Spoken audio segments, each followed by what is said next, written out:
Cyclone Idai victims make an appeal to Zimbabwean government officials to fast-track relief. Infectious diseases are hitting parts of Africa hard. The Democratic Republic of Congo is struggling to control Ebola, while Madagascar combats a measles outbreak. And from the farm to your cup, a closer look at what's required to get one of the world's best-selling beans to coffee fans the world over. Africa 54 starts right now. Good evening and welcome. I'm Vincent McCory. This is Africa 54. International aid organizations, the international community and local governments are working feverishly to avert a massive humanitarian crisis in the wake of Cyclone Idai. A second coordinated week of effort is ongoing to find and help tens of thousands of people after the powerful cyclone devastated a large swath of Mozambique. The United Nations says death toll in Mozambique has now topped 400, and the combined death toll for Mozambique, Zimbabwe and Malawi has climbed to more than 700 people. Aid workers say that number is likely to rise as floodwaters continue to recede. About 1.7 million people were affected by the storm, one of the most powerful to strike the region in decades. As storm victims labor to salvage personal possessions, many residents in the affected areas worried about shortages of essentials such as food, water and medicine. Hundreds of thousands of people are in need of shelter. The World Health Organization says squalid conditions could lead to the spread of infectious diseases. Victims of Cyclone Idai in Zimbabwe are calling on its government to expedite relief aid. As Columbus Mavunga reports from the hard-hit city of Chimanimani, the government is appealing to the international community for help with medicine, food and infrastructure. Mourners buried the body of a 17-year-old boy who was found suffocated in the mud after Cyclone Idai hit this part of eastern Zimbabwe on March 16. He was with his grandfather, who was also killed when their house collapsed on them while asleep. Now the family has nothing left. It is all gone. After we could not find father in the collapsed house, we went down to the stream looking for him. We then found his body in this mud, but not my nephew, so we are digging for him. Late Friday, the body was found here, but the issue of hunger and shelter remains. The Dube Magoso family, about 500 meters away, is dealing with the same issue. Their 83-year-old father was suffocated when their house collapsed last week during the storm. The mother escaped with several injuries. Their son, Musavengana Dube Magoso, says they want and need government help. The government must look for a better place to resettle us so that we can get some income to ensure the remaining get some source of livelihood. So far, we have no food. All we have planted to get food was washed away by the rains. We have been reduced to zero here in Chimanimani. Zimbabwe's government has released $17 million for relief aid aiming to ease the effects of Cyclone Idai. President Emmerson Mnangagwa has declared Saturday and Sunday as days of mourning for those who perished in the storm. Columbus Mavunga for VOA News, Chimanimani, Zimbabwe. For the latest on the aftermath of Cyclone Idai, reporter Yannick Michel joins me by phone from Maputo, Mozambique. Good evening, Yannick.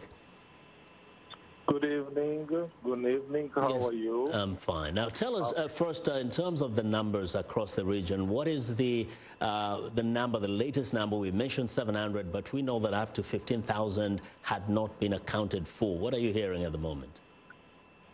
Okay, the latest updates refer to Mozambique in particular, to up to 500 confirmed deaths.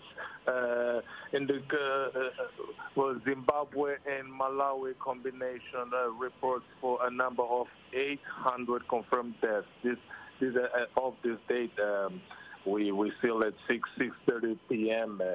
This number can rise even today. We are still waiting for the death toll to rise because these are only preliminary data. According to the Minister of Land and Environment, South Korea, the cyclone affected more than 531,000 people, and the National Institute for Calamities estimates that 1.8 million people are in dire need of help, and 900,000 are children. Now, here we're talking about close to 1 million children and so many thousands of people. But tell us a little bit about what's going on here. There is the effort to give people some of the needs, the things that they need, but also how about looking for those who are missing? How are those two operations going on at the same time? Today, the Minister of Land, Environment and Rural Development, South Korea, also said that the rescue operations are getting even better.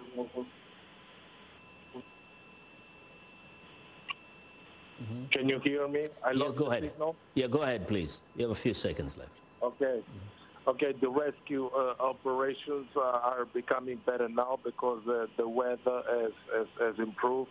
The United Nations Children's Fund in Mozambique is estimating that the work the main work is to mitigate the outbreaks of malaria and cholera. The flood relief, however, has already allowed the government to send doctors to various regions to monitor the health and the local populations. Also, I would like to add that President Nyusi is fearing for the dams water levels because the cyclone never rains. Push dam retention levels to near maximum after heavy rain. Okay. Yannick, we want to thank you very much for your excellent reporting. Well, Yannick Machel reporting live by phone from Maputo in Mozambique. Now, Doctors Without Borders say efforts to control the Democratic Republic of Congo's Ebola outbreak have hit a stumbling block. The medical charity group says security forces and a climate of community mistrust are hampering efforts to combat the spread of the highly contagious disease. Meanwhile, Madagascar is struggling to curb a measles outbreak. Here's viewers Mariama Diallo with our report. The spiraling number of Ebola cases in the Democratic Republic of Congo has now climbed to more than 900 since the outbreak began in the North Kivu area in August. Doctors Without Borders, whose health workers just returned from the region, say the Ebola response in the Central African country is failing to contain the outbreak. More than 40% of the deaths are right now happening in the community.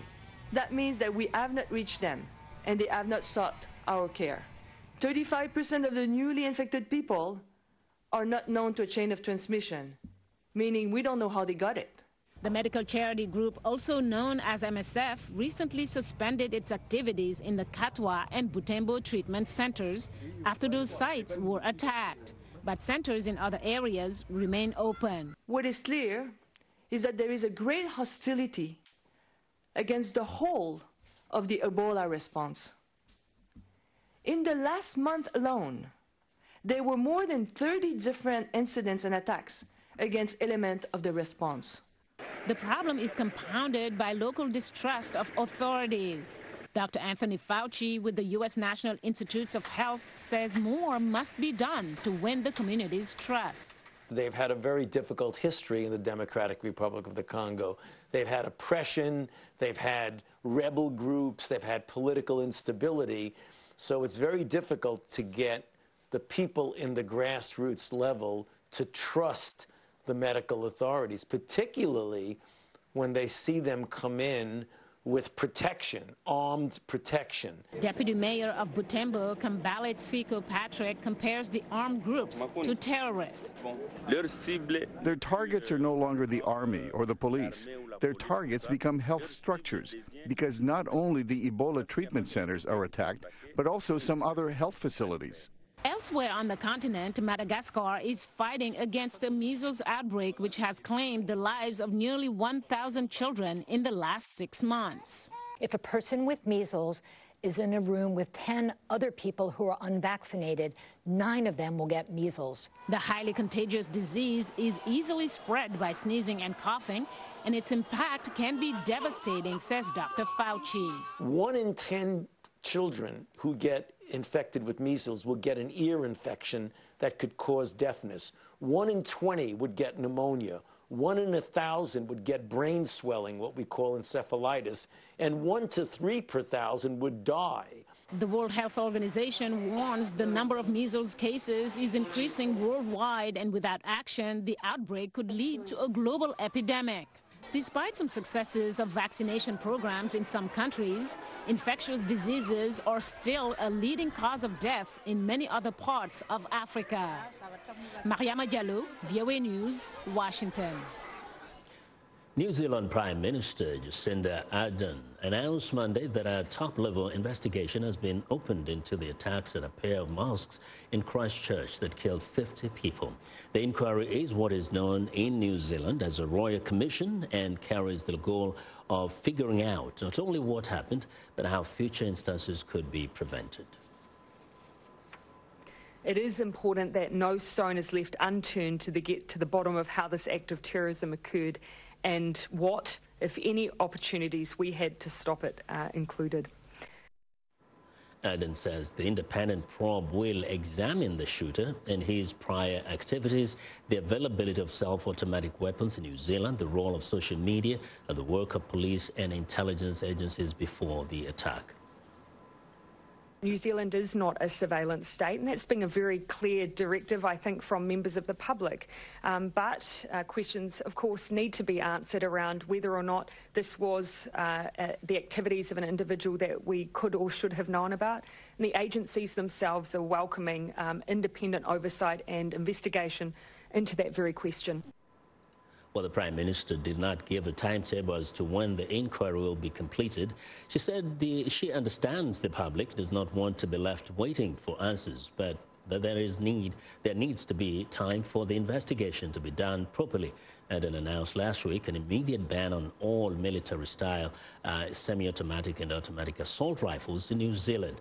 Ardern says work continues on gun control legislation, including possible actions related to licensing or a gun registry. Now, at least 134 Fulani herders were killed in central Mali on Saturday. The ethnic massacre took place less than 1 week after a deadly assault by jihadists on an army post killed at least 23 soldiers in the same region. The horrific mass killing of civilians, which left the charred bodies of women and children smoldering in their homes, has shocked the entire country. On Sunday, Malian Justice Minister Tien Coulibaly visited the Ouagadougou survivors, where he offered condolences to the people on behalf of President Ibrahim Boubacar Keïta. Malians are increasingly frustrated by the failure of government forces to protect them from both jihadist onslaughts and ethnic reprisals. After an emergency meeting on Sunday in Bamako, Malian Prime Minister said President Keïta has ordered the dissolution of the anti-jihadist vigilante group. Some of the group's fighters were suspected of being behind the attack. Well, for more reporting on the Mali violence, I'm joined by VOA journalist Idris Fall. Welcome, Idris, to tell us a little more. Thank you. Now, it's not the first time there has been a clash between these communities or in that particular region, but what do you hear is perhaps what really led to the current massacre, which was really massive? You just said that 23 Malian soldiers were killed last week in the same region. And in Mali, in that region, the guy who is the leader of the jihadists, his name is Amadou Koufa. Himself, he's a Fulani. And by extension, the other ethnic groups, especially the Dogons, they think that whoever is Fulani is supporting the jihadists. And this is not the first time they attack the Fulanis. So they are attacking them because of the attack on the soldiers who were attacked by jihadists. Is that the argument? It's an extension, because the same thing happened also in Burkina Faso. Yes. Local population think that the Fulanis, because the guy who is the leader of the jihadists in Burkina Faso, Amadou Ibrahim Dicko, he's a Fulani. The leader of the jihadists in Mali is a Fulani, Amadou Koufa himself. So doggone, they think that, okay, if the jihadists make attacks, the army cannot purchase them because the Fulanis are complices of the jihadists. So this brings a very nasty situation where you see the consequence of jihadist attack bring ethnical conflicts. Because since 2013, we know that some Fulanis had been killed in the center of Mali. Sometimes people were saying that it was the army who did it, and now we don't know because even the Dogon militia say they are not involved. So who did it, we don't know. Yeah. Now, would we say that this particular clash has emerged after when jihadists attacked Mali? Like this relationship was better way before? Long time ago. Yeah. Long time ago, they used to live in good harmony. Mali never had ethnical issues, you know, the Dogon and the Fulani all the time had been living together. But since the jihadists came, you remember they occupied the northern Mali, and then even tried to go beyond Mopti in 2013. Since then, you know, people are seeing the Fulanis are close to the jihadists. This is not true. This is their perception. Nothing, it's a perception, and it's very dangerous. Even the president went there today, Ibeka, presenting his condolences, but it's very sad. Thank you very much for your insights. Well, that's VOA journalist Idris Farm. The police in Comoros used tear gas Monday to break up demonstrators led by opposition leaders protesting against what they say was a fraudulent presidential election. Opposition candidates had said the Sunday poll was marred by irregularities, including the barring of independent monitors and marking of ballots before voting began, a claim which the government denies. About 300,000 voters in the Indian Ocean archipelago of the 800,000 people participated in the elections. Results are expected to be announced by an electoral body later on Monday. Protests led by opposition candidates started on Monday morning with nearly 1,000 people chanting Azali Nalawe, Azali outside, referring to incumbent President Azali Assoumani, a former military officer, is widely expected to be re-elected.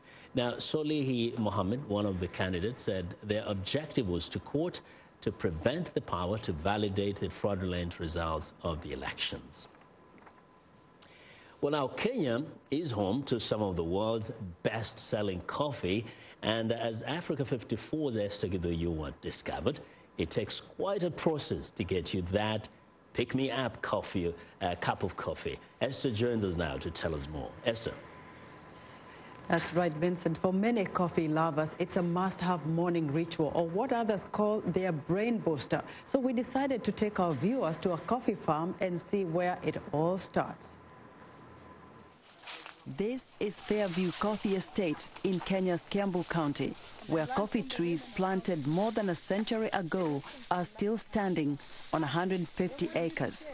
Millicent Onjoro is head of coffee tourism at the farm. A coffee tree, if well taken care of, could last for about 300 years. So the coffee that you're seeing here was planted in 1909. There are two main types of coffee, Robusta and Arabica. Kenya grows the Arabica coffee, which is vegetative and requires pruning to achieve quality coffee berries. But how have these coffee trees survived for over 100 years? We have a process called conversion. So the conversion process is where we cut down these trees after 6 years, and then we nurse new shoots from the old stump, where the new shoots are ready to produce coffee after every 2 years. There are two coffee picking seasons in Kenya. We visited this coffee farm in July, a low picking season that begins in May through September. But in October, November, December, we have a very high picking season where we have, all the coffee ripens almost at the same time. Kenya boasts of its hand-picked coffee, and there's a good reason for that. You have people picking the berries and they're picking just the best. So we also tend to maintain a certain height that people can reach, and also because of maintaining the energy downwards, so that you have a lot of coffee berries being produced downwards to the tree, and also have uniformity. The farm harvests approximately 80 tons of coffee a year, and the berries are picked when red wine in color. loaded onto trucks and taken to the factory for sorting. Here, the beans are fermented for 12 hours, then graded, the heaviest bean being the best in quality. The water grading helps us determine the quality of coffee in terms of the weight of the coffee seeds. The heavier and the bigger the coffee beans, the better. So we just label them as P1, P2, P3, and P4. P1 and P2 being the best, P3 and P4 being the least grades. What we're seeing there is the last collection of the heaviest beans, so that's parchment 1. The graded coffee beans are then dried for 3 to 5 days. This parchment 1 is supposed to be pure and perfect. It's not supposed to have any bean that is with a blemish. So this is what we transport to the millers so that they can remove the husk. Parchment 4 or P4 is the lowest grade in terms of quality. Does this still end up being milled, processed, and taken to the stores to be sold? And is it labeled accordingly? There's a market for everyone. So, of course, the P1, P2 will fetch better prices than the P3, P4. Once dry, the beans are sealed in sacks and put in a storage, ready to be sold to millers. At the farm's lab, the husk from dried coffee beans is removed to get the green coffee, which is then graded, roasted, and exported. Anne Wambui is the barista, an expert in brewing coffee. So what we have here is light roasted coffee. This is medium roasted coffee, and this is dark roasted coffee, or the espresso roast. For those people who like concentrated coffee, they go for the dark roast. Anne puts me to test to figure out what kind of coffee roast I prefer. Good coffee should have body, acidity, and the flavor. The flavor is the aftertaste. The body is the mouthfeel, and acidity is the sharpness. She says medium roast coffee is well balanced and most popular. There are times even whereby you'll be given a grade AA, for instance, from like 10 different farms, and you have to get the different characteristics that these coffees have. Kenya is set to host the 123rd International Coffee Council in April. Organizers say the conference is expected to provide a platform to discuss ways of addressing challenges facing the sector and ensuring growers get fair financial gains. So perhaps the next time your mind gets a little foggy, just grab yourself a cup of coffee from Kenya. Vincent? I'll be taking a cup of coffee from Kenya today. Well, the release Sunday of U.S. Attorney General William Barr's summary of Special Counsel Robert Mueller's reports, which said neither President Donald Trump, his campaign, nor anyone associated with it conspired with Russia to interfere in the 2016 presidential election. As UA's Michael Bowman reports, a new battle is brewing over whether and how much of Mueller's report will be made public. It was a probe that consumed a presidency. Collusion. There was no collusion. It's a collusion hoax. It's a collusion witch hoax. I don't collude with Russia. Now completed, the investigation led to 37 indictments and 5 guilty pleas by former Trump associates. The final report was given to Attorney General William Barr, who has authority over how much is shared with Congress and the American people. Democrats are speaking out. It's imperative for Mr. Barr to make the full report public and provide its underlying documentation and findings to Congress. Do not think you can bury this report. It is essential that the report be made completely public. In wrapping up the probe, Special Counsel Robert Mueller issued no new indictments, and none of the existing ones alleged criminal conspiracies to subvert the 2016 presidential election by anyone close to President Trump. To date, not one bit of evidence to show any type of coordination, collusion, conspiracy between the Trump campaign and Russia to influence the election. In a statement, Republican Senate Judiciary Committee Chairman Lindsey Graham urged as much transparency as possible, consistent with the law, in handling the Mueller report. Other Republicans say Democrats will never be satisfied. They don't think this Mueller report's going to be the bombshell they all anticipated it was going to be. So now they're launching all kinds of other charges, all kinds of other investigations. This is how the Democrats are going to operate. Democrats argue it is too soon to proclaim Trump's vindication.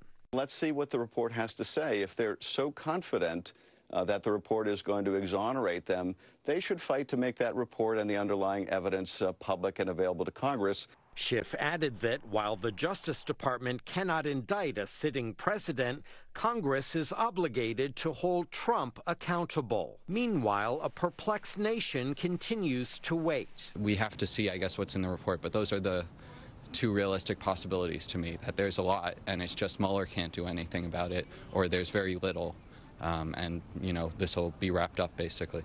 This is the end of the beginning. It's a day we've all been waiting for, but in a way it's an incredibly anticlimactic day because it's entirely possible we really won't get information for months and months. Russia has denied any attempt to interfere in American elections, an assertion U.S. lawmakers of both parties derisively reject. Michael Bowman, VOA News, Washington.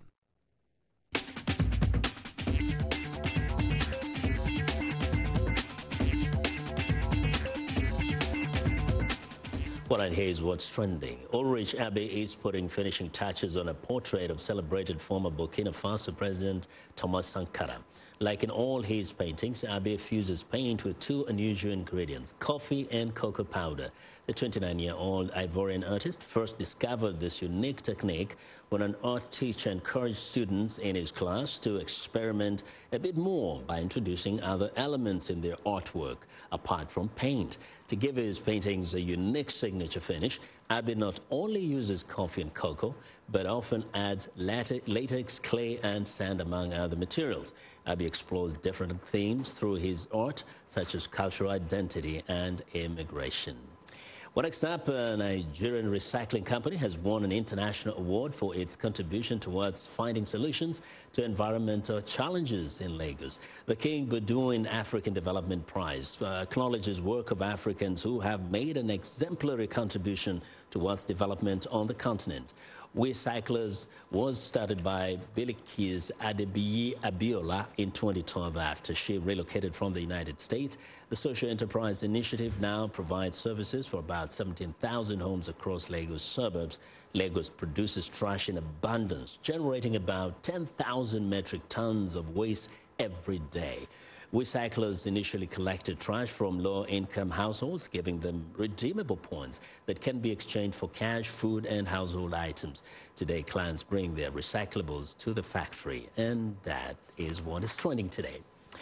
Well, that's our show for today. Be sure to watch Africa 54 on our website at voaafrica.com for more news. Tune in to VOA's Evening Radio Show, Africa News Tonight at 1800 UTC, and in the mornings to Daybreak Africa between 0300 and 0600 UTC, Monday through Friday. Thanks a lot for watching. From all of us in Washington, have a good night.